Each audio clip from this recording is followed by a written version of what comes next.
మాతృదేవతాభ్యో నమః, పితృదేవతాభ్యో నమః, శ్రీ గణేశ శారదా గురుభ్యో నమః, శ్రీమాత్రే నమః. శ్రీ వేదగాయత్రి జ్యోతిష్యాల యూట్యూబ్ ఛానల్ వీక్షకులందరికీ నమస్కారం.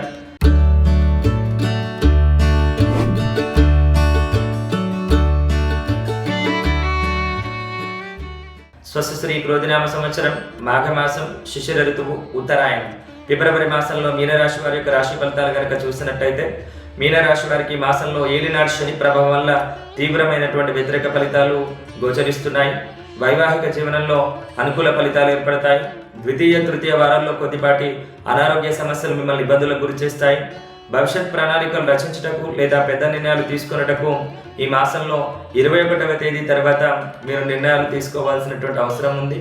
ఈ మాసంలో 9, 10, 11వ తేదీల్లో మీరు చేసేటువంటి ప్రయాణాలలో కానీ లేదంటే క్రయ విక్రయాలలో కానీ భూ విక్రయాలలో కానీ వాయిదా వేసుకోవడం అత్యంత ఉత్తమం.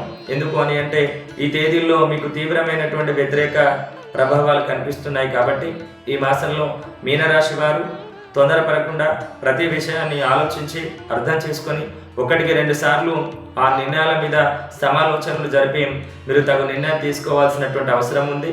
ఒప్పందాల విషయాల్లో కూడా జాగ్రత్త వహించాల్సినటువంటి అవసరం ఉంది. కుటుంబ సభ్యుల నుంచే మీకు వ్యతిరేకత ఏర్పడేటువంటి అవకాశం ఉంది.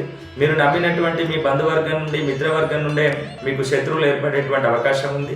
కాబట్టి మీనరాశి వారు ఫిబ్రవరి మాసంలో నూతన వ్యాపారాల విషయాల్లో కానీ భూ విక్రయాల విషయాల్లో కానీ కోర్టు సంబంధ వ్యవహారాల విషయాల్లో కానీ లేదా కుటుంబపరమైనటువంటి విషయాల్లో కానీ ఆలోచించి నిర్ణయాలు తీసుకోవాల్సినటువంటి అవసరం ఉంది.